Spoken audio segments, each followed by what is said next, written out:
ngalaba ụlọ ọrụ uwe ojii Zamfara steeti akapigo ozi ọnụ banyere mmadụ 39 ndị omekome tọrọ n'obodo Magamididi dị na kansụl ime obodo Maradum nke steeti ahụ ka ha gara ọgbakọ nkwekọrịta udo n'etiti ha na ndị ajọ mmadụ.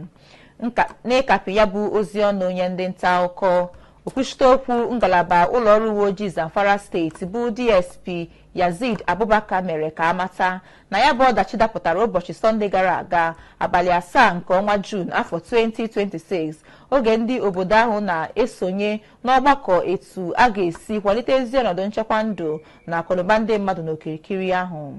Ozi na-akọwa na ndị agha atọrọ so na ndị ahọpụtara maka isonye n'ọgbakọ ha na ndị agha ọnọgbalaga na-emekpa ndị obodo ahụ n'oke ọhịa Fadama Forest oge ndị omekome ahụ jidere ha niile kpụrụ ha gaa zoo ebe ọzọ miri emi.